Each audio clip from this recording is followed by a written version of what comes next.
Pues buenas tardes y bienvenidos a la introducción al Antiguo Testamento. En esta tarde comenzamos el libro de Levítico, aunque el otro día dimos una pequeña pincelada, pero en esta tarde nos introducimos de lleno en él.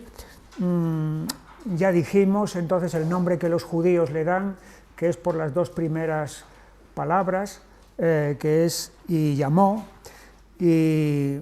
pero nosotros tenemos este nombre levítico. Bueno, tiene que ver con todo lo que se hacía en el tabernáculo y los que estaban allí sirviendo, que eran levitas, pero también los sacerdotes. Y como dijimos, había cuatro grandes ideas o nociones que presiden este libro de Levítico, que son la santidad de Dios, los sacrificios, el sacerdocio y la limpieza. Aparte que luego hay otras partes de otro tipo que no tienen que ver tanto con la ceremonia y demás, pero que también son importantes. En primer lugar, vamos a empezar con esta noción de la santidad. Se ha llamado al libro de Levítico el Código de Santidad porque esa idea entonces lo llena de principio a fin, y de hecho si hubiera que buscar un texto clave del libro, ese sería precisamente el capítulo 11 y versículos 44 y 45.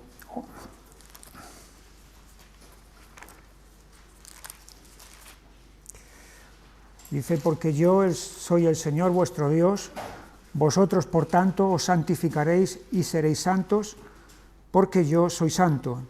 Así que no contaminéis vuestras personas con ningún animal que se arrastre sobre la tierra, porque yo soy el Señor que os hago subir de la tierra de Egipto para ser vuestro Dios. Seréis pues santos, porque yo soy santo. Entonces aquí se da este mandato de la santidad de Dios, y Dios mismo es el que razona que este mandato no es un capricho, sino que es algo que está basado precisamente en lo que Él es. No solamente en este pasaje se afirma la noción vital, importante de la santidad, sino que lo volvemos a ver repetido en el capítulo 19 y versículo 2, 19:2, habla a toda la congregación de los hijos de Israel y diles: santos seréis, porque santo soy yo, el Señor vuestro Dios. Y hay un par de pasajes más, no los vamos a mirar, pero hay un par de pasajes más que son paralelos y que vienen a decir la misma frase: santos seréis porque yo soy santo. La palabra que tiene que ver con santidad no es aquí la primera vez que aparece.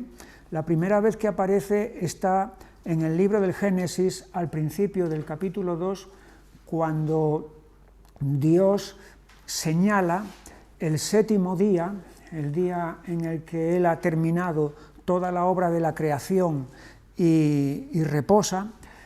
Ese día lo señala y lo santifica. Esa es la palabra que se emplea. Entonces, en ese sentido significa que ese día es señalado de una manera especial, es diferenciado del resto. Los demás días, vamos a decir, son días normales, pero aquí estamos ante algo que es distinto a los demás días, que es diferente. Y entonces por ahí ya empezamos a captar algo de lo que tiene que ver con la idea de lo que es santo. Algo distinto, algo que no es corriente, algo que no es normal ni vulgar, sino que está elevado en una categoría superior. Y luego, la siguiente vez que vemos la palabra santo esta vez ya no con santificar, como en el día del sábado, sino la palabra santo y referido a Dios lo tenemos en la escena en Horeb, cuando Moisés ve la zarza ardiendo que no se consume y entonces quiere aproximarse para ver qué es lo que está ocurriendo, y ahí es donde viene la voz de Dios para avisarle de que no se acerque. Capítulo 3 y versículo 3, entonces Moisés dijo: iré yo ahora y veré esta grande visión, ¿por qué causa la zarza no se quema? Viendo el Señor que él iba a ver, lo llamó Dios de en medio de la zarza y dijo: Moisés, Moisés. Y él respondió: heme aquí. Y dijo: no te acerques, quita tu calzado de tus pies, porque el lugar en que tú estás, tierra santa es. Y es tierra santa porque, por la sencilla razón de que en ese momento la presencia de Dios está ahí y por lo tanto Moisés no puede acercarse.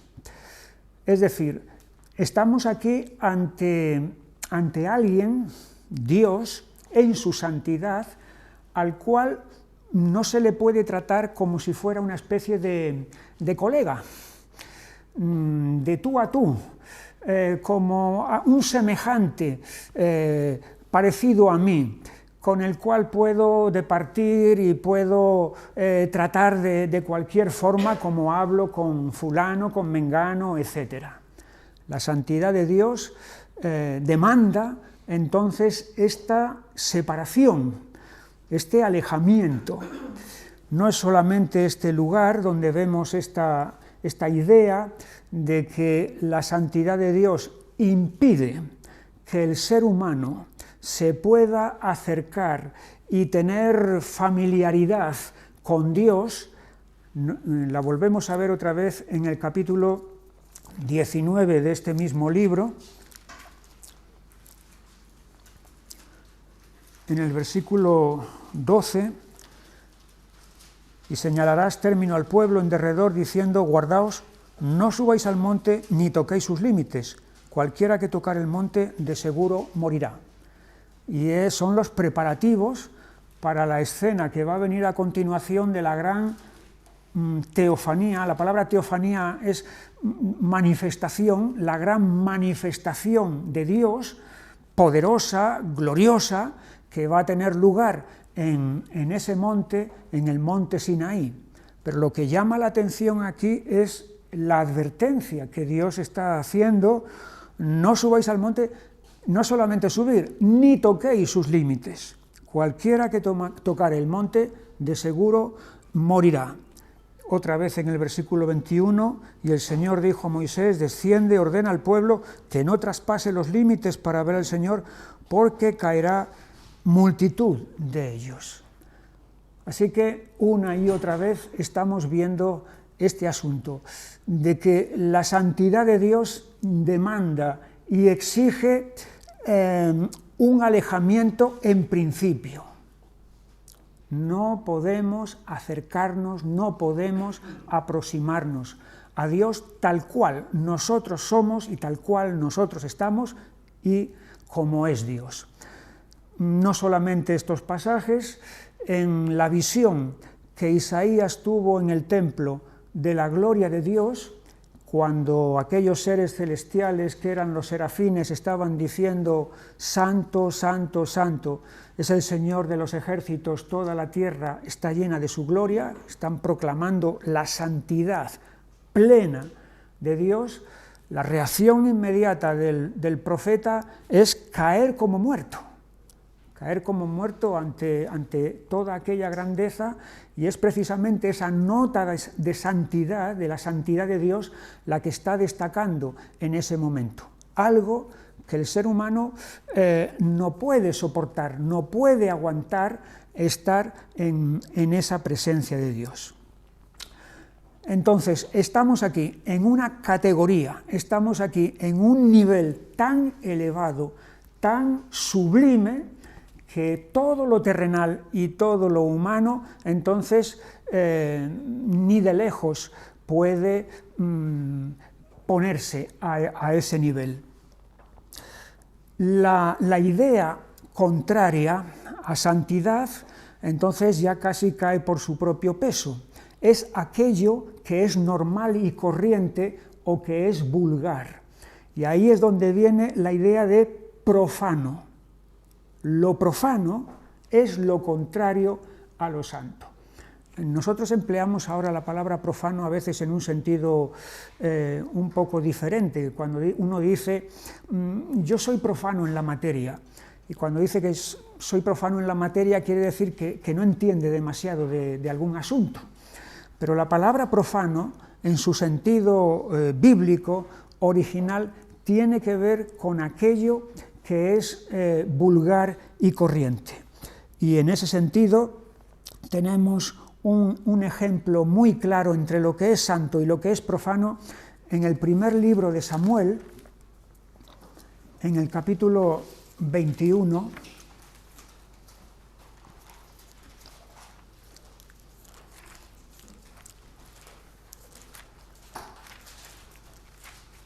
primero de Samuel 21,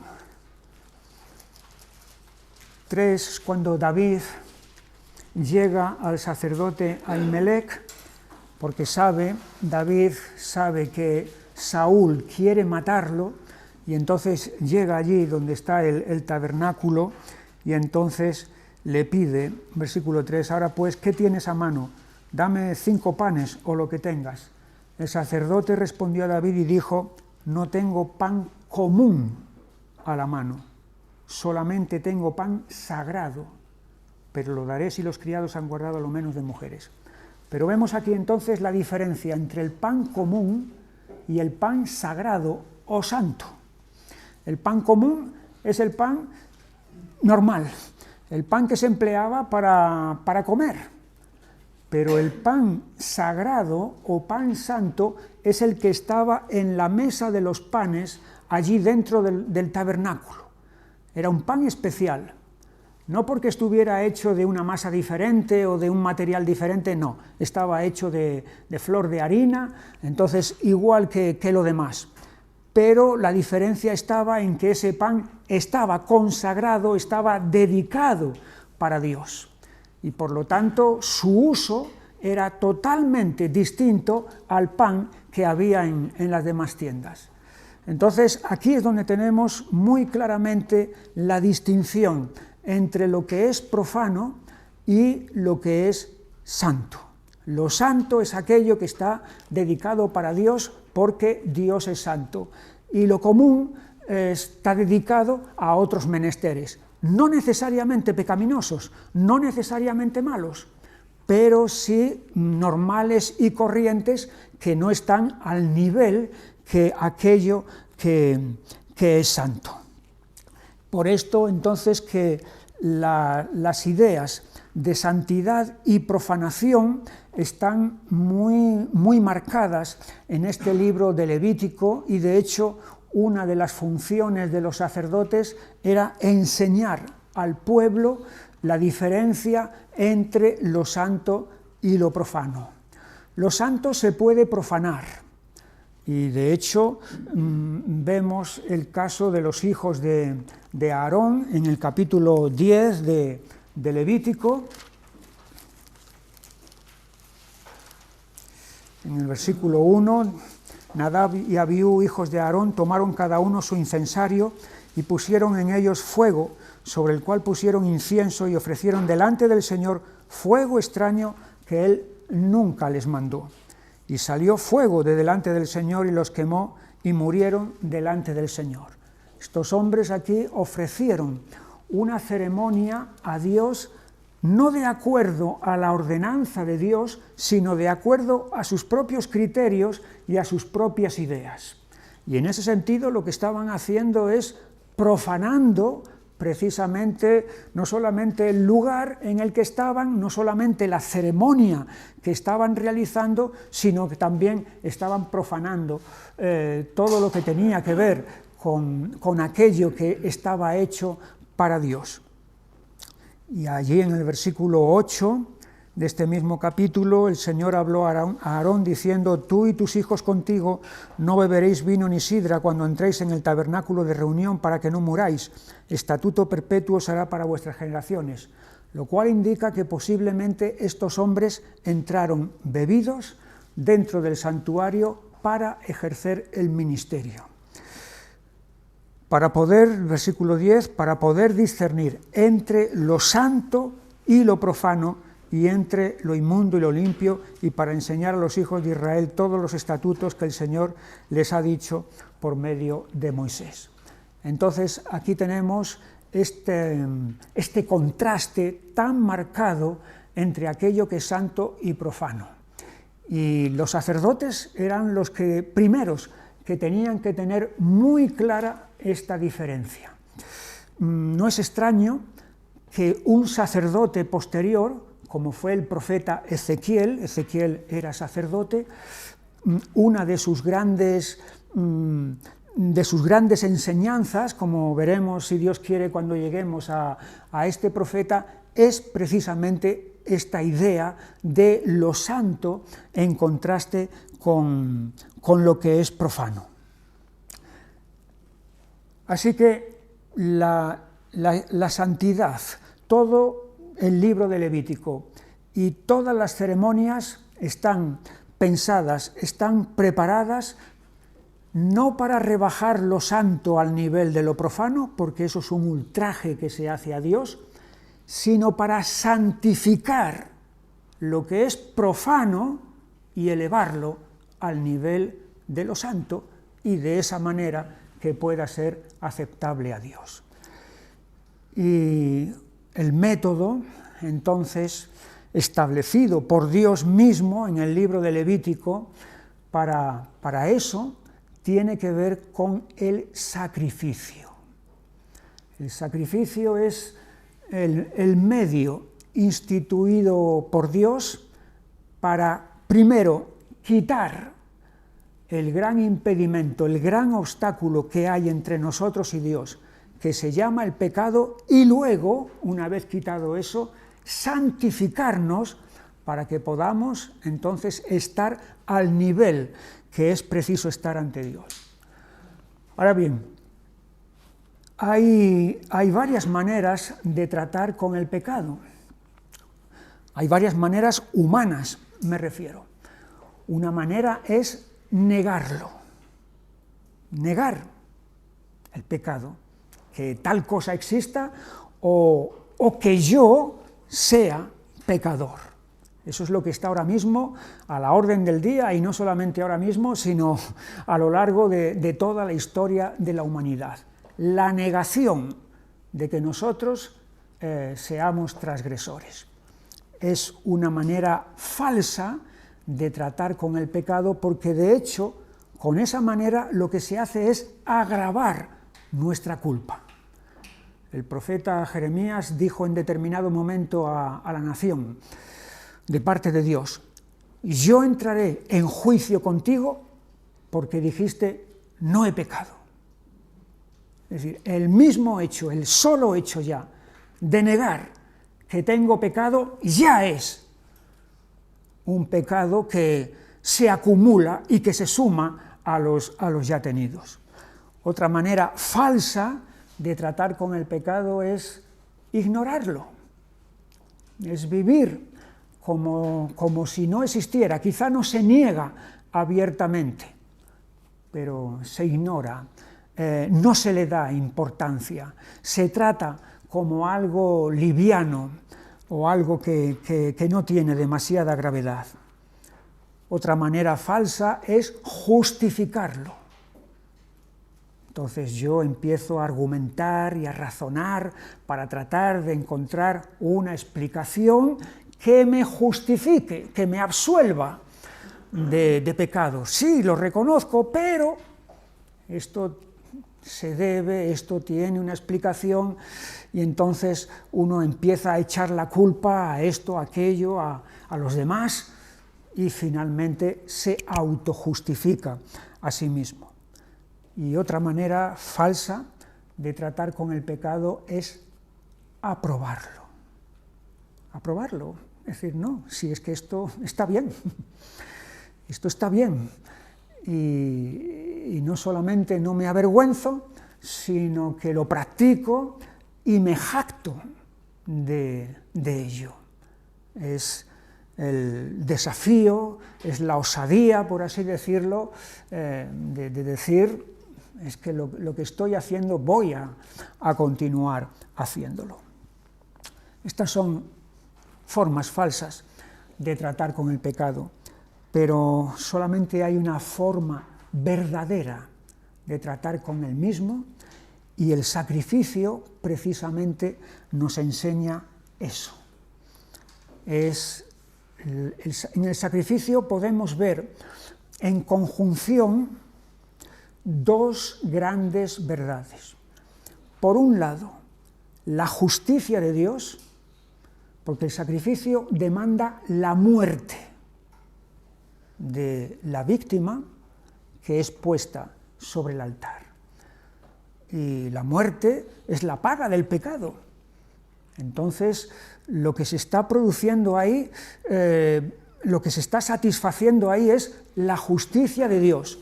Dios, mediante el sacrificio, no pasa por alto su justicia. No hace la vista gorda a la justicia. No, la justicia de Dios se está cumpliendo.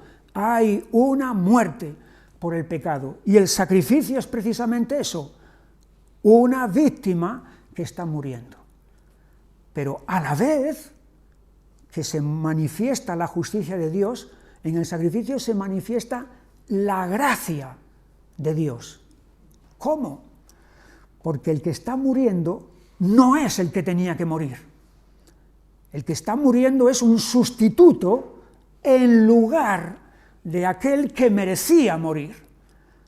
El que está muriendo es un inocente que está pagando la culpa y las consecuencias, es decir, el castigo que merecía el que sí es responsable de eso.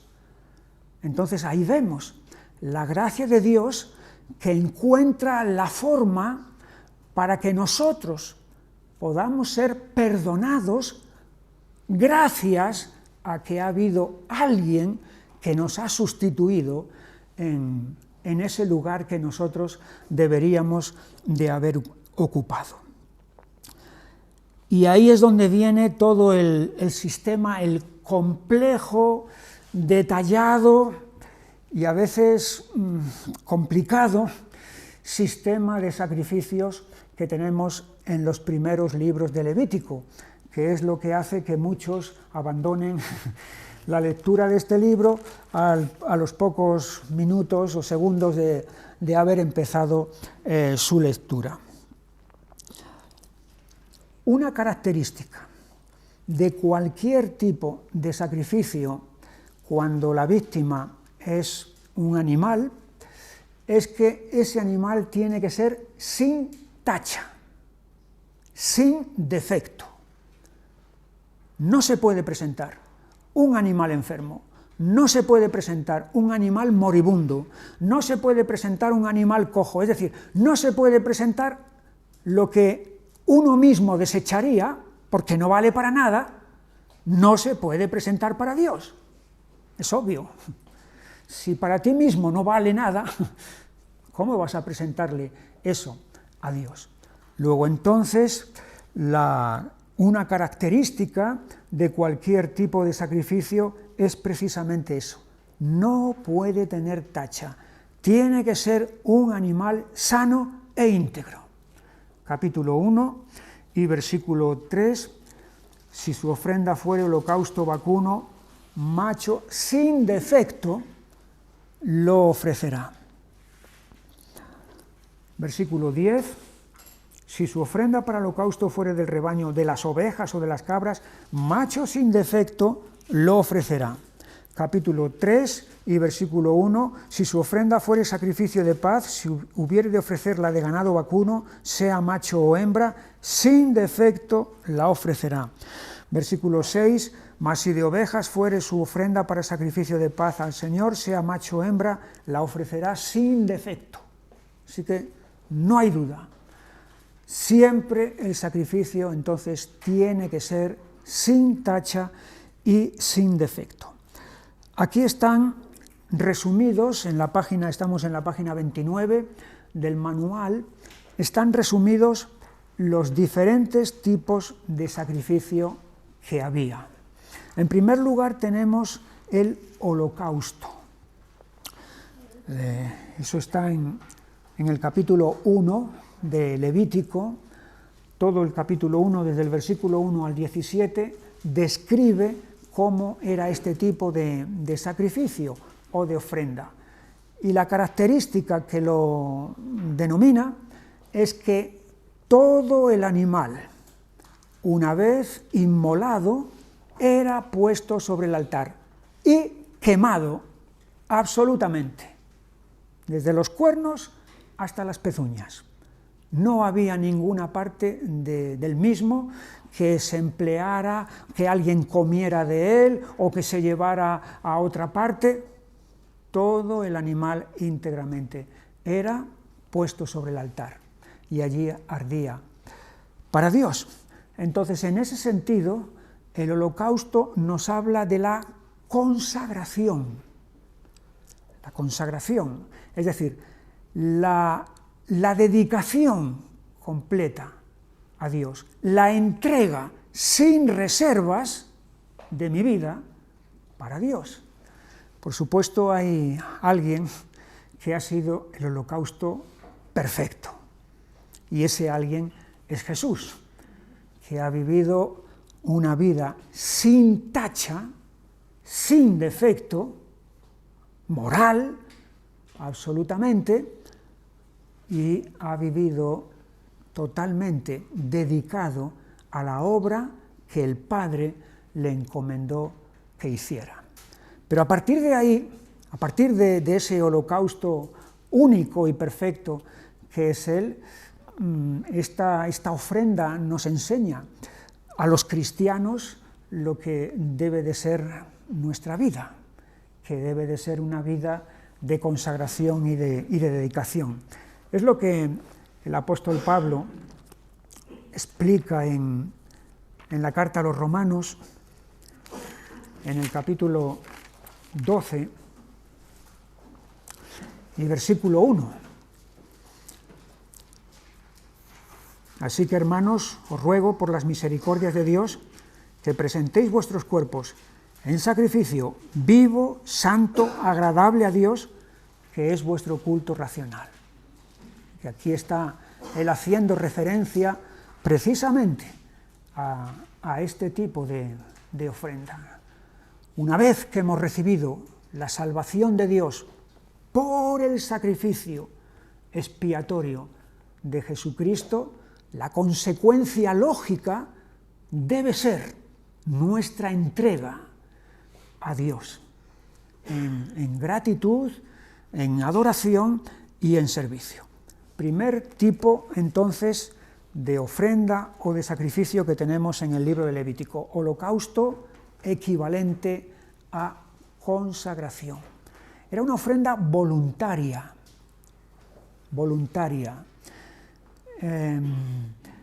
como dice además en el versículo 3, si su ofrenda fuera holocausto vacuno, macho sin defecto lo ofrecerá de su voluntad.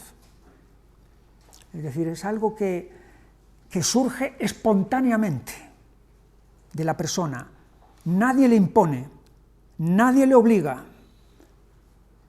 No es lo mismo que el sacrificio por el pecado. En el sacrificio por el pecado hay una obligación, si queremos reconciliarnos con Dios.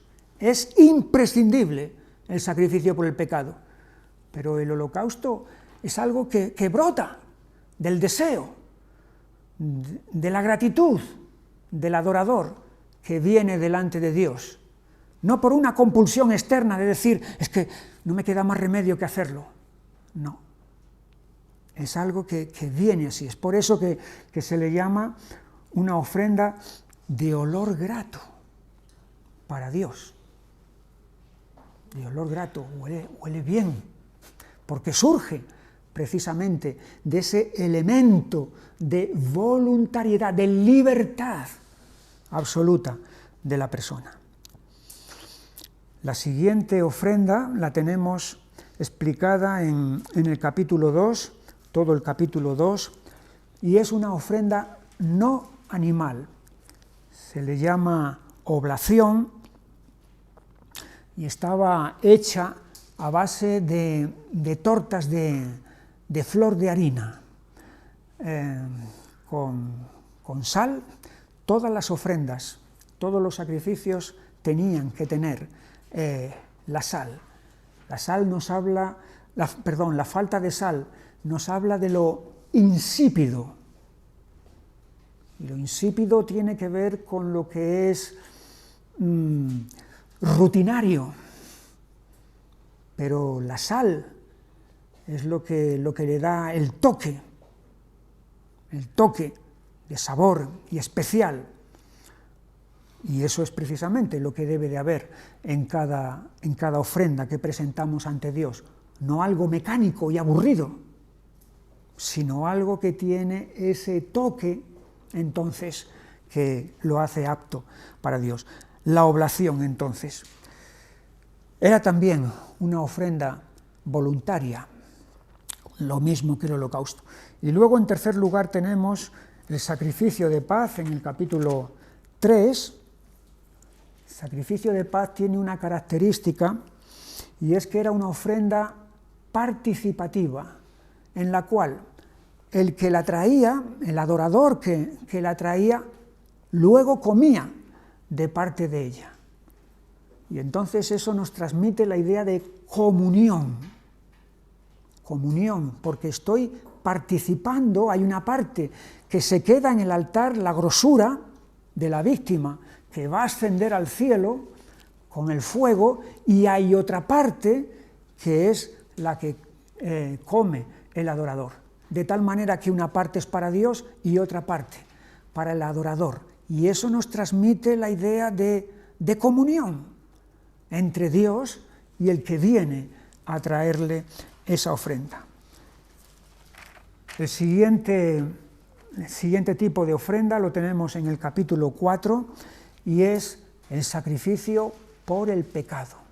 En un sentido, este es el principal tipo de ofrenda o de sacrificio, porque está destinado precisamente a remover, a quitar o a expiar el pecado, que es nuestro gran obstáculo que tenemos ante Dios.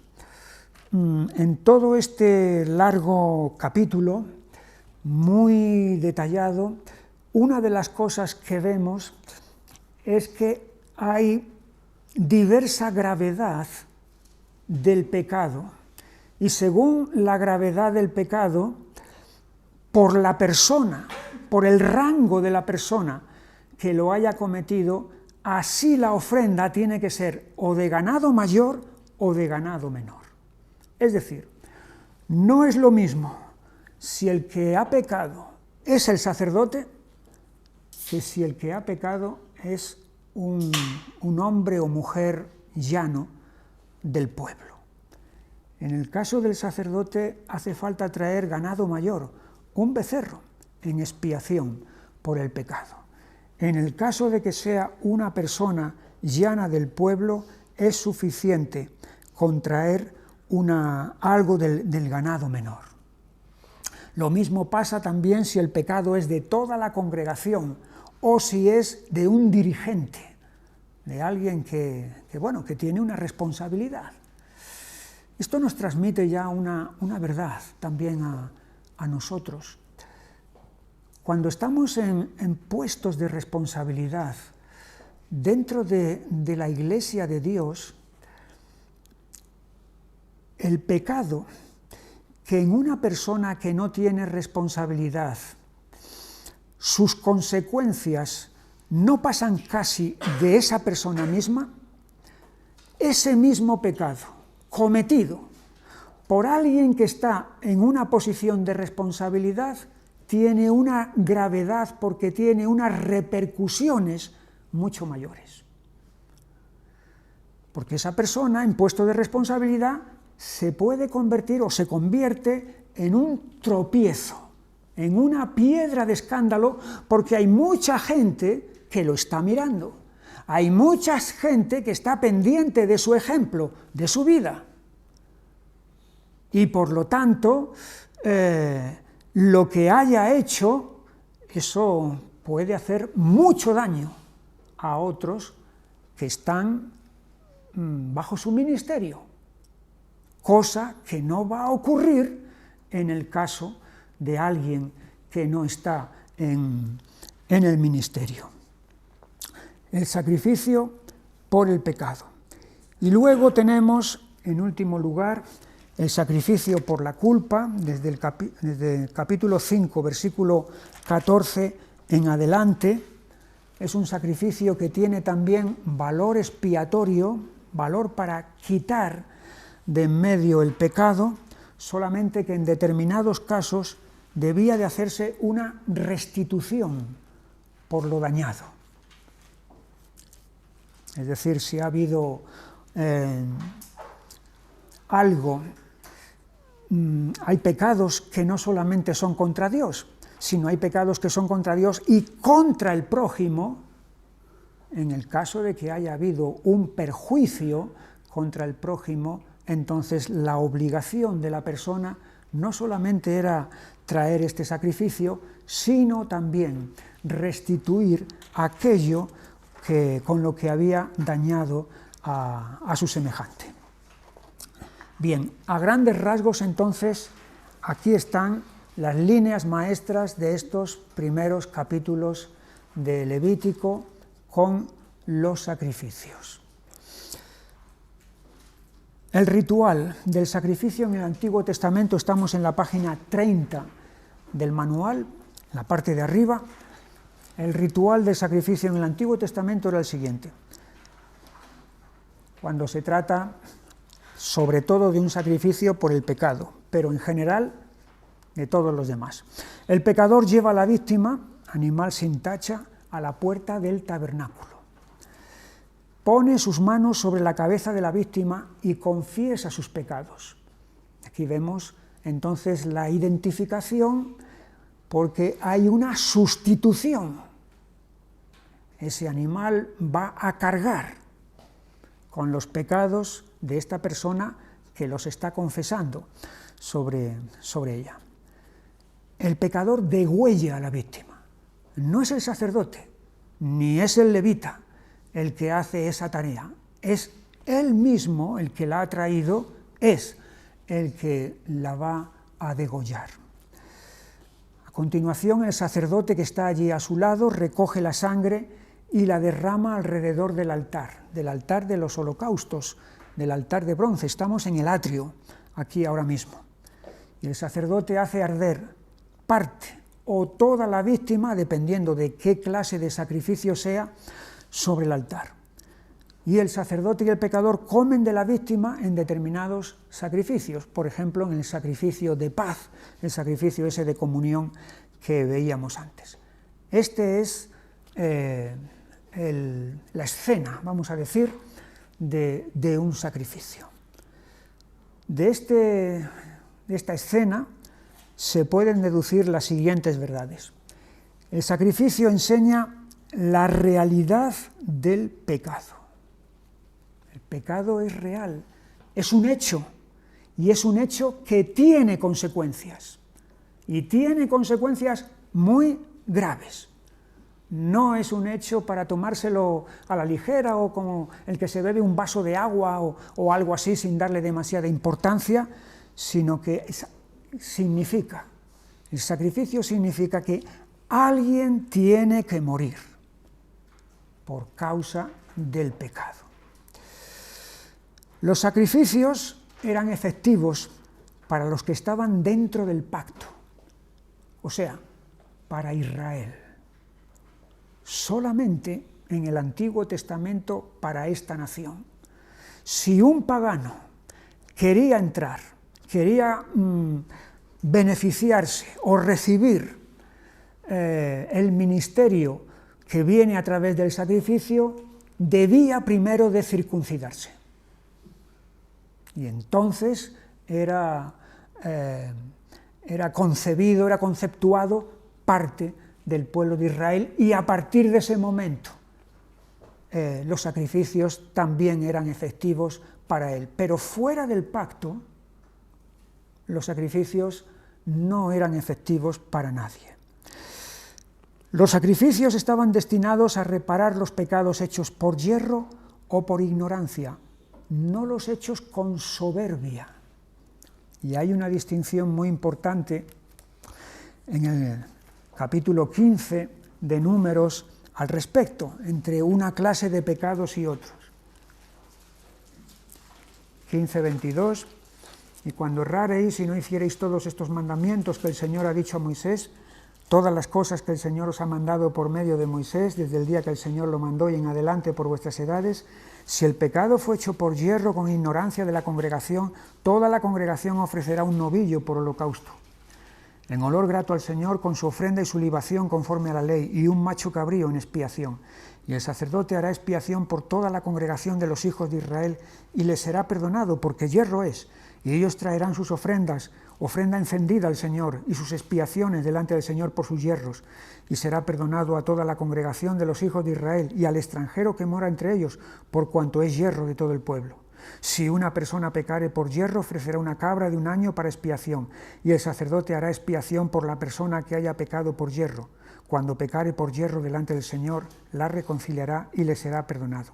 El nacido entre los hijos de Israel y el extranjero que habitar entre ellos, una misma ley tendréis para el que hiciere algo por yerro. Así que aquí está hablando de un determinado tipo de pecados a los que denomina de esta forma de yerro o de ignorancia. Pero a continuación, fíjate lo que dice el versículo 30. Mas la persona que hiciere algo con soberbia, así el natural como el extranjero, ultraja al Señor, esa persona será cortada de en medio de su pueblo, por cuanto tuvo en poco la palabra del Señor y menospreció su mandamiento, enteramente será cortada esa persona, su iniquidad caerá sobre ella. Es decir, que hay un determinado tipo de pecado que no tiene expiación, para el que no hay solución, no hay remedio, y es esto que está diciendo aquí, hecho con soberbia. Y a continuación inmediatamente hay un caso precisamente de ese tipo de pecado. Versículo 32. Estando los hijos de Israel en el desierto, hallaron un hombre que recogía leña en día de reposo.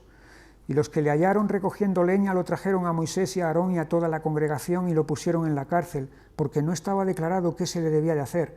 Y el Señor dijo a Moisés: irremisiblemente muera aquel hombre, apedréelo toda la congregación fuera del campamento. Entonces lo sacó la congregación fuera del campamento y lo apedrearon y murió, como el Señor mandó a Moisés. ¿Era este pecado que cometió este hombre un pecado de ignorancia? ¿Era un pecado por yerro? No, porque ya había quedado estipulado muy claramente en los 10 mandamientos y luego en todas las leyes añadidas sobre el sábado, etcétera, que ese día era reposo absoluto. Él lo sabía, él no ignoraba, él no podía alegar, es decir, es que no sabía que esto estaba, y además de saberlo, él estaba viendo al resto del pueblo que nadie estaba en ese día haciendo ningún trabajo. Sin embargo, él, desafiando la norma, desafiando la ley, desafiando a Dios, se pone a recoger leña allí delante de todos. Es la soberbia de decir: yo hago lo que me da la gana y me importa un rábano lo que Moisés diga y lo que Dios diga. Yo hago mi propia voluntad. Y es en este sentido donde el pecado adquiere una gravedad inusitada que pone a la persona fuera del perdón. Hay en el Nuevo Testamento una clase de pecado también que pone a la persona fuera del perdón. Y es el pecado contra el Espíritu Santo, la blasfemia contra el Espíritu Santo, de la cual Jesús dijo, todo pecado puede ser perdonado en esta tierra, pero el que blasfeme contra el Espíritu Santo no hay perdón. Así que el Nuevo Testamento mismo nos enseña que hay una clase de pecado así. Es interesante que en los códigos penales de las naciones hay ciertos delitos que tienen una gravedad especial. Por ejemplo, no es lo mismo que yo mate a alguien en defensa propia que yo mate a alguien con premeditación y alevosía. La persona no sabe, no espera nada, y de repente yo astutamente por la noche sé por dónde va a pasar y cojo y le pego un tiro sin más ni más. Eso no es lo mismo que si alguien viene a atracarme, entonces si yo me defiendo, etcétera. Hay otros tipos de delito que ahora están en España que tienen la prisión permanente revisable. Son delitos, algunos de ellos se llaman de lesa humanidad, es decir, es cometer atrocidades, por ejemplo, contra la población civil. Es matar al rey, es cometer ciertos delitos sexuales contra menores, es ensañarse con la víctima de una manera cruel. Esos delitos están tipificados de una forma especial, porque hay una gravedad en los mismos.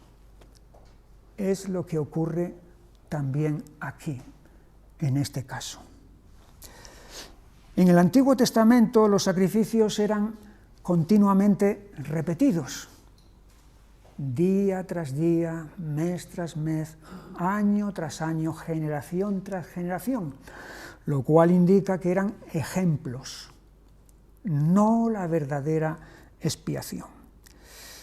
Los sacrificios tenían un propósito didáctico, o sea, enseñar al pueblo que el castigo sobre el pecado y la gracia de Dios son reales. No son escenas ficticias o virtuales.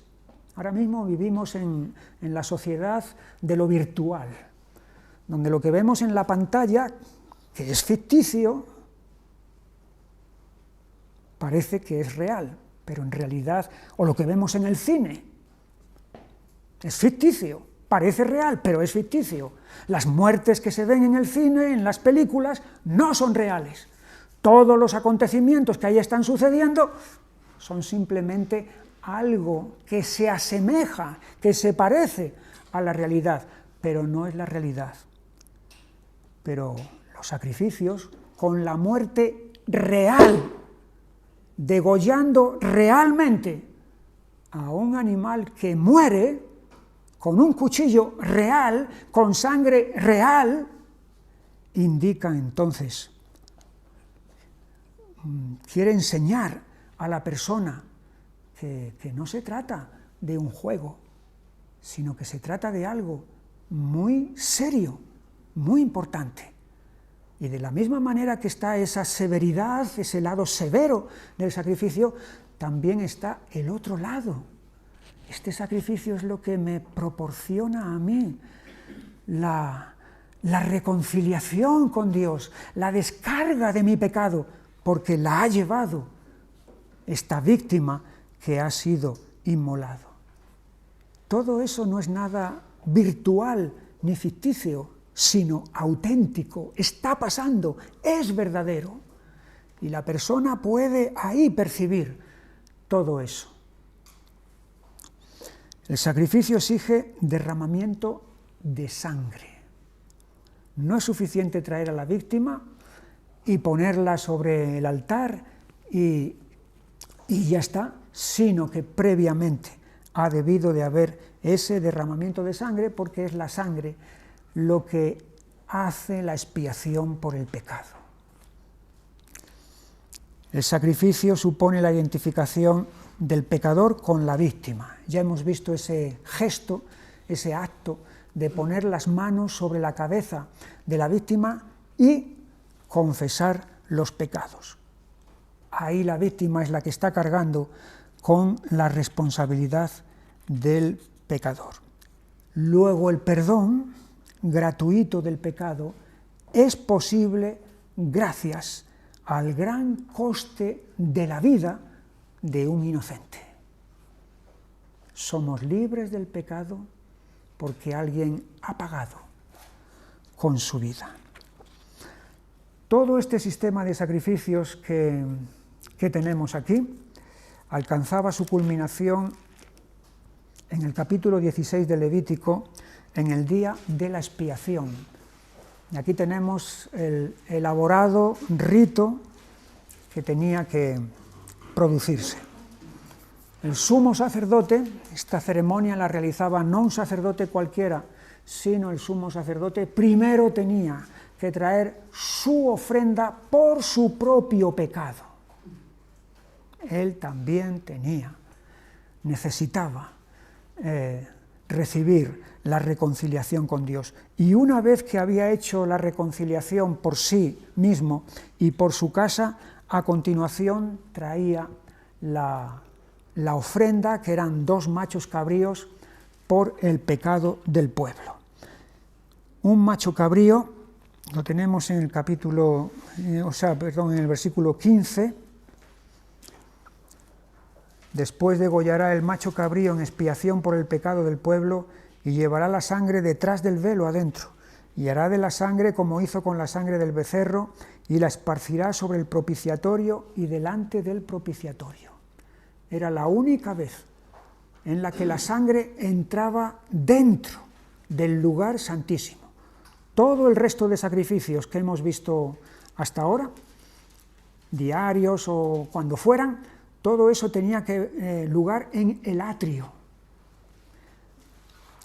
o a lo sumo pasaban al lugar santo, la sangre, si el pecado era del sacerdote. Pero dentro del lugar santísimo, solamente en esta ocasión, en el día de la expiación, que era el día 10 del mes séptimo de cada año, es cuando la sangre esa entraba allí en el lugar santísimo. El sumo sacerdote entonces la esparcía sobre el propiciatorio. Nos acordamos que el propiciatorio es la pieza, la plancha plana que tenía los 2 querubines y que estaba puesta sobre el arca del pacto donde estaban los 10 mandamientos. Esos 10 mandamientos que habían sido quebrantados, que habían sido violados por el pecado de la congregación, era preciso que la justicia de Dios fuera propiciada, satisfecha, vindicada mediante la muerte de esta víctima inocente que asumía las consecuencias de la violación de esa ley de Dios que el pueblo había cometido. De esta manera, entonces, es como este macho cabrío estaba propiciando a Dios.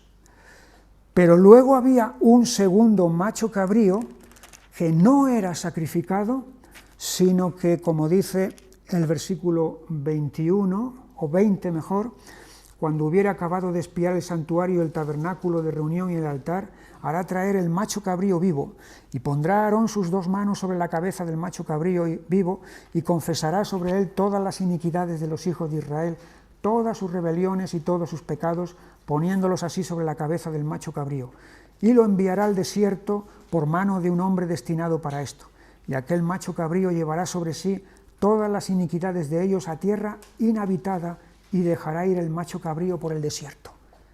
Y aquel macho cabrío se perdía por el desierto, se alejaba, era alejado totalmente del campamento de Israel.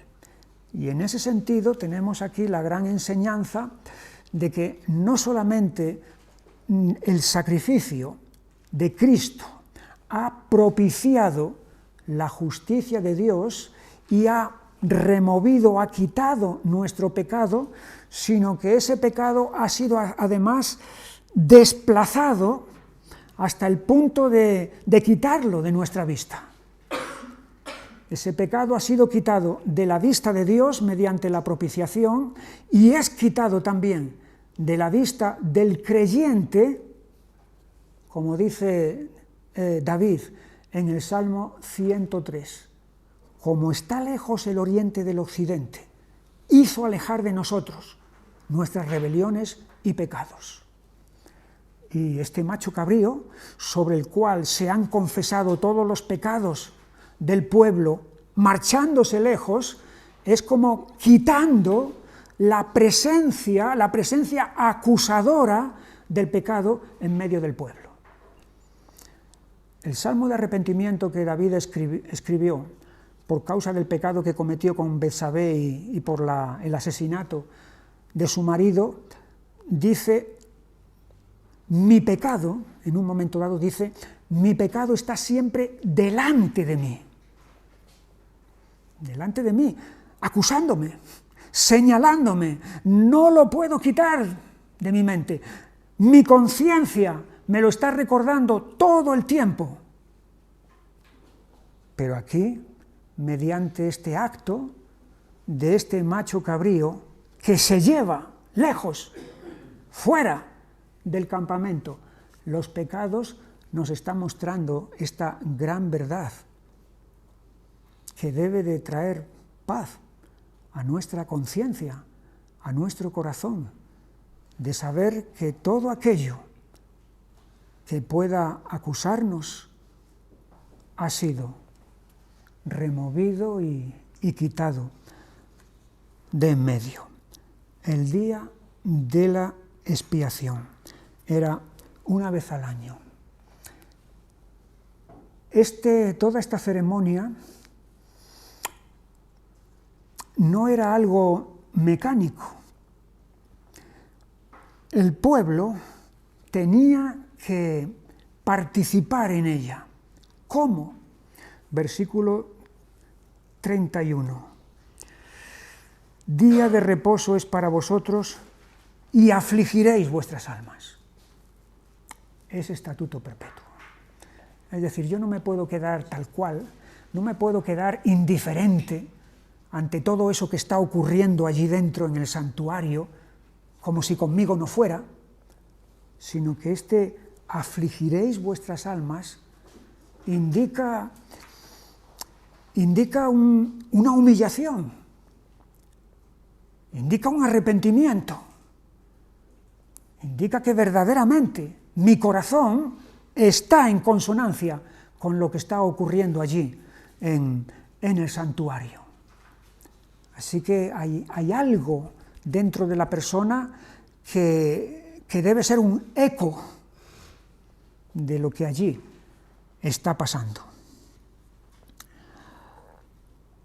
Había un peligro en todo este sistema de sacrificios que estamos viendo, había un gran peligro, y el peligro consistía en que todo esto se convirtiera en una rutina, en una costumbre, en un rito, en una ceremonia en la que uno asiste, cumple, y realmente su corazón y su mente están muy lejos de todo lo que ya está allí pasando.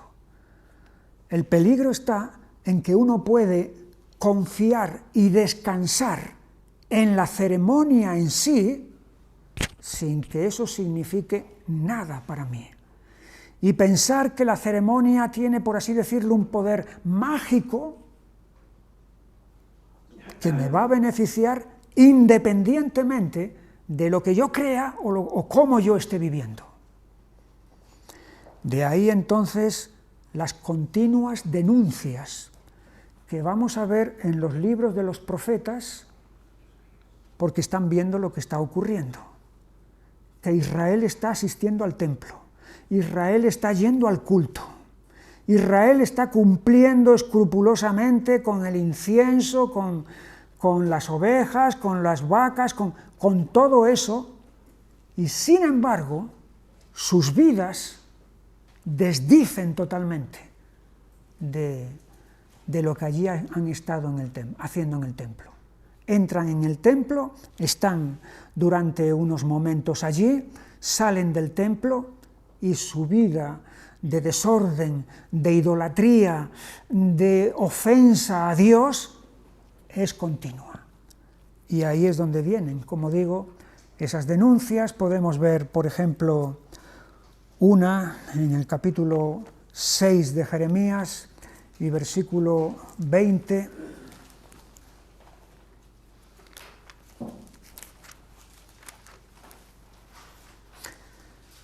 Jeremías 6:20, ¿para qué a mí este incienso de Sabá?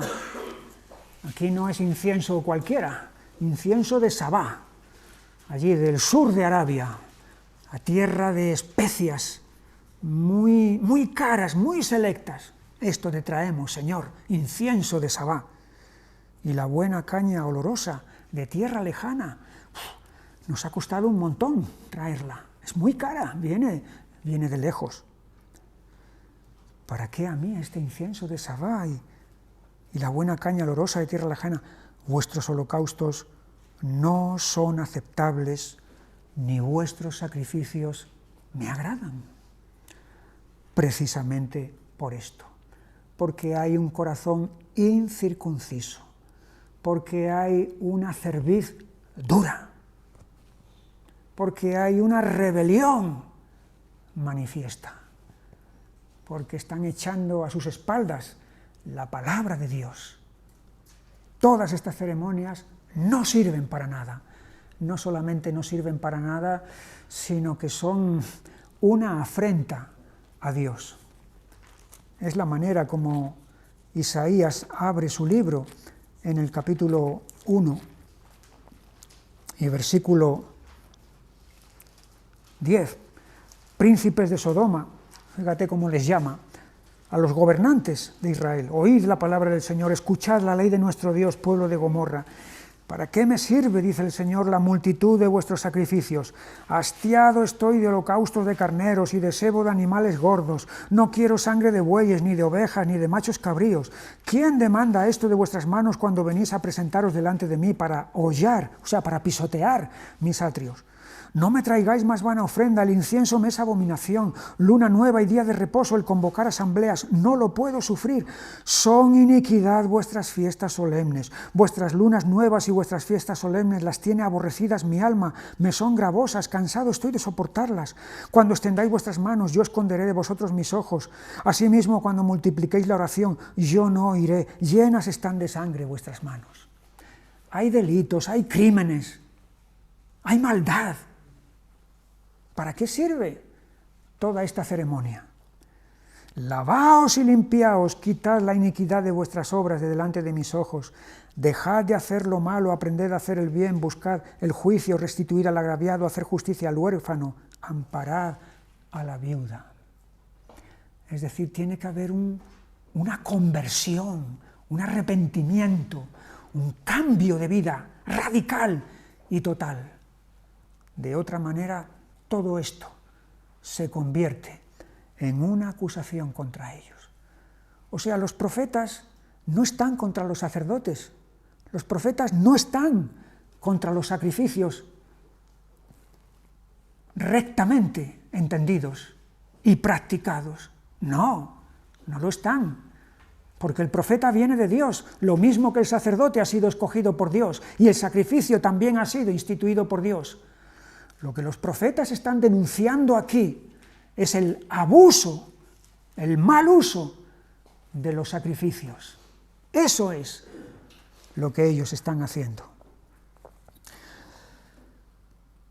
Aparte de esto, aún en el caso de que el sacrificio sea correctamente ejecutado, con recta intención, los sacrificios son ineficaces.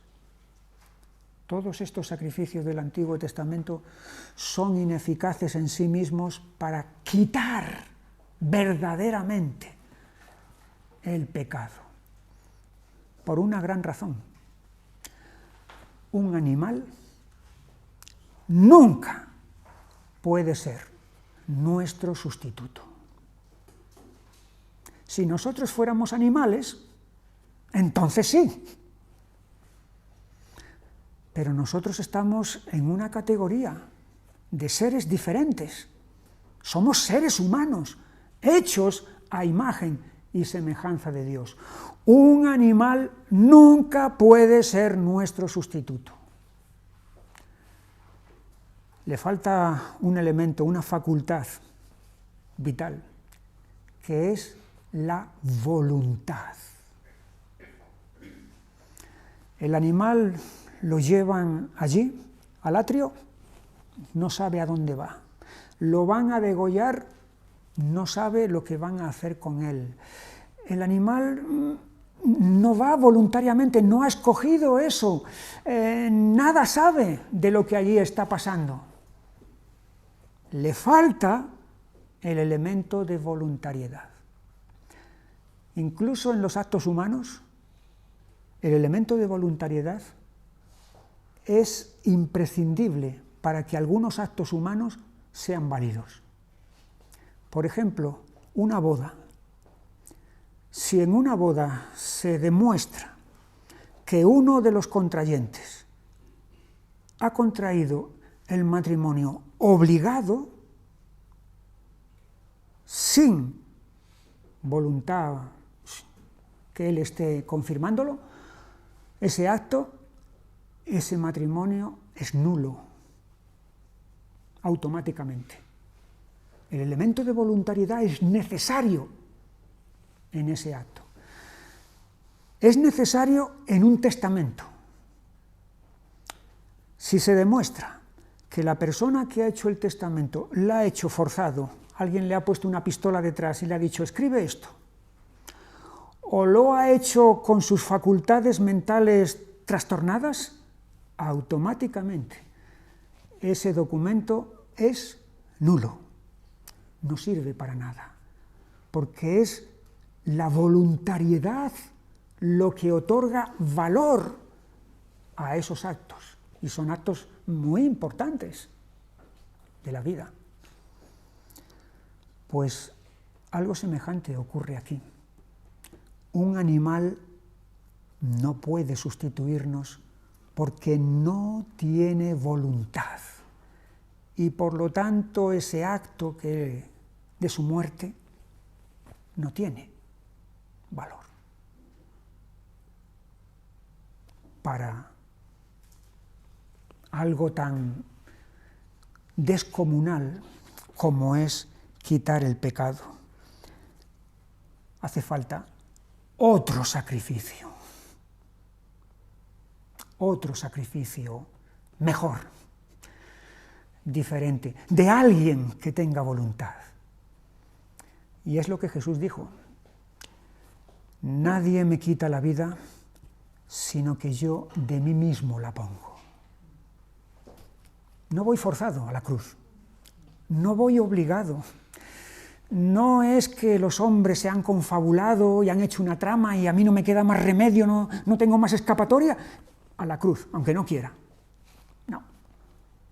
Nadie me quita la vida, sino que yo de mí mismo la pongo. Tengo poder para ponerla y tengo poder para volverla a recuperar. Ese sacrificio, esa muerte expiatoria sí tiene valor,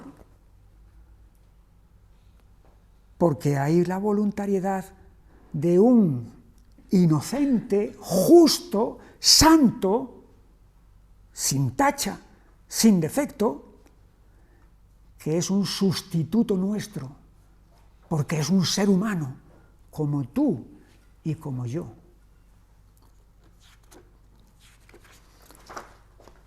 Aquí tenéis en la página 31, en un cuadro, todos los tipos de ofrendas que tenemos en los primeros capítulos de Levítico, los tenemos allí. Veis que se dividen las ofrendas entre de olor grato porque son voluntarias, o sea, porque el que las trae no está en la obligación de traerlas, sino porque quiere. Holocausto, oblación y sacrificio de paz. Las otras son ofrendas expiatorias, aunque el holocausto también es de olor grato y es expiatoria. Expiatorias por el pecado, por la culpa. No son ofrendas de olor grato, porque aquí está el pecado por medio. Y estas no son, bueno, las traigo porque quiero. No, debes de traerla. Si has cometido pecado, debes, es imprescindible que traigas por el pecado y por la culpa. Ahí tenéis entonces lo que hemos visto antes, el holocausto, que enseña la idea de consagración, es la ofrenda enteramente quemada. La oblación es la ofrenda no animal, en parte quemada y en parte comida, nunca con levadura. La levadura nunca debía de estar presente en ningún tipo de ofrenda. Y siempre sazonada con sal. El sacrificio de paz, que es la idea de comunión, ofrenda en parte quemada y en parte comida. Y luego el sacrificio por el pecado, que es donde está la expiación o la reparación por el pecado. Dependiendo si es un sacerdote es un becerro, por el pueblo también es un becerro, por un dirigente, un líder es un macho cabrío y por un israelita es una cabra. Y en casos de suma pobreza, 2 tórtolas o 2 palominos o una porción de harina. Sí, porque no cualquiera podía tener una cabra. Es que una persona en condición de pobreza extrema, ¿de dónde saco yo una cabra ahora? Si tuviera una cabra ya tendría leche y bueno, pero 2 tórtolas o 2 palominos son asequibles porque eran animales muy comunes y por lo tanto a un precio muy bajo. Y en el caso de que ni siquiera se llegue a eso, una porción de harina. Te la puede prestar hasta una vecina, ¿verdad? Tengo un puñado de harina. Por favor, dame un puñado de harina. Sacrificio por la culpa hace la reparación o la expiación y la restitución, ofrenda en parte quemada y en parte comida, y la libación, que es vino derramado sobre determinadas ofrendas. Es lo que la expresión que el apóstol Pablo emplea, me parece que es en Filipenses, cuando él mismo se compara así con una libación, como si su vida, su ministerio, fuera una libación derramada en servicio para Dios. Bien, aquí hemos llegado a las ofrendas. Debemos de atacar ahora a continuación el sacerdocio. El sacerdocio. La primera vez que encontramos la palabra sacerdote en el Antiguo Testamento es en el caso de Melquisedec. Allí en Génesis, en el capítulo 14, aparece este personaje. Ya lo mencionamos cuando dimos el libro del Génesis y dijimos que era figura de Jesús. Es interesante que este no es un sacerdote pagano, es un sacerdote del Dios vivo y verdadero. Y el autor de la carta a los Hebreos lo va a tomar como figura de Jesús, que no es sacerdote según el orden de Aarón. El orden de Aarón significa que el padre se muere y el hijo hereda el cargo, el hijo se muere y lo hereda el nieto, etc.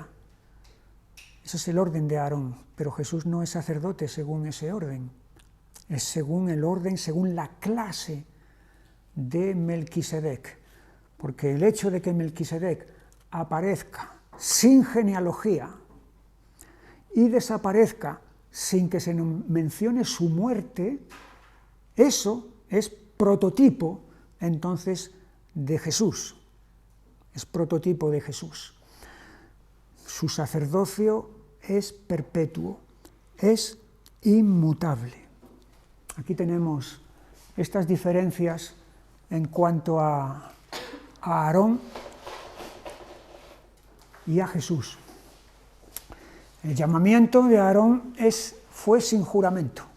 Tuvo su llamamiento, sí, Dios lo llamó, pero Dios no empleó por medio la palabra de juramento.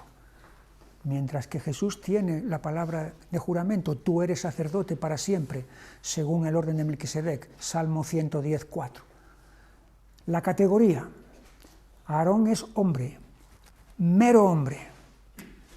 Jesús es hijo de Dios y hombre. Hay una diferencia abismal de categoría. La santidad de Aarón es relativa.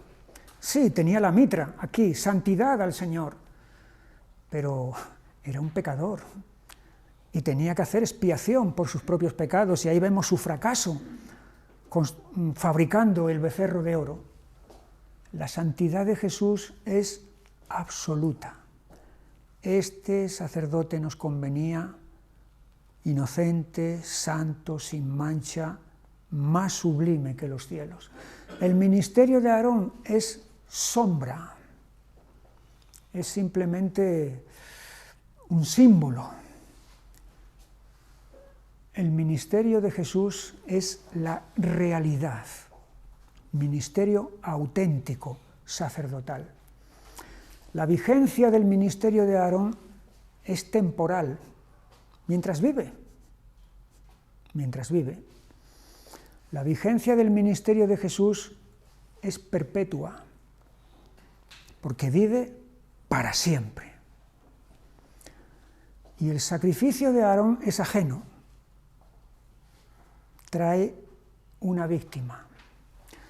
El sacrificio de Jesús es propio. Él es el sacerdote y al mismo tiempo también el sacrificio.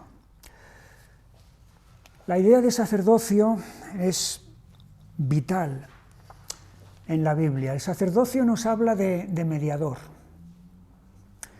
La semana pasada alguien hizo una pregunta sobre la diferencia entre Moisés y Aarón. Moisés es el mediador que inaugura el pacto entre Dios y el pueblo. Y Aarón es el mediador que mantiene el pacto entre Dios y el pueblo, porque ese pacto está siendo transgredido, está siendo roto, y hace falta alguien que repare todo eso. Y ahí es donde está entonces el ministerio, la mediación sacerdotal. El sacerdote es la persona que tiene acceso a Dios. Y a través del sacerdote, entonces los demás pueden acceder a Dios. Es por eso que los sistemas que no tienen un mediador son sistemas que de partida ya están cojos. Les falta algo esencial. El Islam es un sistema religioso en el que no hay mediador, no hay sacerdocio. Falta un ingrediente vital a través del cual podamos acercarnos a Dios. Ese sacerdocio tiene que ser legítimo, es decir, no cualquiera puede arrogarse o atribuirse esa facultad, sino aquel solamente que ha sido llamado por Dios. De lo contrario, estamos ante un usurpador. Hay un caso de usurpación que lo tenemos en el primer libro de Samuel, en el capítulo 13.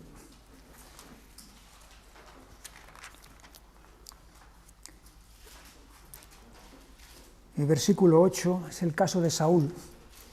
Y él esperó 7 días conforme al plazo que Samuel había dicho, pero Samuel no venía a Gilgal y el pueblo se le desertaba. Entonces dijo Saúl: traedme holocausto y ofrendas de paz, y ofreció el holocausto. Él, Saúl. ¿Era competencia suya ofrecer esto? No, no era competencia suya. No, él no tenía la facultad de hacer este asunto. Le entraron las prisas y entonces él hizo algo, tomó un puesto que no le correspondía, el puesto sacerdotal. Está usurpando esta función. No es la única ocasión en la que vemos a alguien usurpando ese puesto sacerdotal. En el segundo libro de Crónicas, en el capítulo 26 y versículo 16, hablando del rey Uzías, dice: mas cuando ya era fuerte, su corazón se enalteció para su ruina, porque se rebeló contra el Señor su Dios, entrando en el templo del Señor para quemar incienso en el altar del incienso. Es decir, no contento con sus facultades que como rey tenía, quiso también apoderarse de las facultades sacerdotales, y allí entró en el templo a quemar incienso. Y allí vino la denuncia de los sacerdotes que le dijeron: no te corresponde a ti, y esto va a tener consecuencias, y efectivamente le brotó la lepra y murió leproso. Entonces el sacerdocio tiene que ser legítimo, legítimamente constituido. Alguien que ha sido llamado por Dios. Ya vimos esto la semana pasada y no lo vamos a volver a tocar, pero aquí en Levítico, en el capítulo 8, se habla de todo eso, y también la cualificación que ha de tener el sacerdote. Es decir, el sacerdote ha de ser un ejemplo, ha de tener un nivel de vida, de tal manera que los demás puedan percibir en él algo que verdaderamente es inspirador. No puede vivir de cualquier manera, y de hecho las exigencias para un sacerdote eran más elevadas que para cualquiera de los del resto del pueblo. Con esto vamos a ir terminando. En el capítulo 21 de Levítico,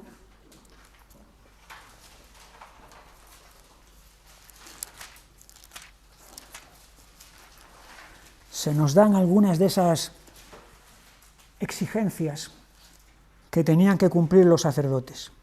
Por ejemplo, versículo 1. El Señor dijo a Moisés: habla a los sacerdotes hijos de Aarón y diles que no se contaminen por un muerto en sus pueblos. No pueden entrar en una casa donde haya un muerto. ¿Le está permitido a los demás? Sí. ¿Le está permitido a un sacerdote? No. Precisamente porque el contacto, la proximidad con un cadáver, entonces va a traer contaminación. De hecho, en el caso del sumo sacerdote, ni siquiera por su padre o por su madre podía hacer duelo, podía entrar en el lugar donde estuvieran esos cadáveres. Tenemos también en el versículo 5: no harán tonsura en su cabeza, ni raerán la punta de su barba, ni en su carne harán rasguños.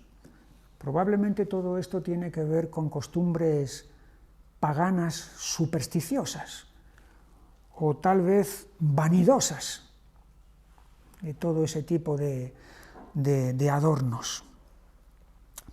En cuanto al matrimonio, versículo 7, con mujer ramera o infame no se cansarán, ni con mujer repudiada de su marido, porque el sacerdote es santo a su Dios.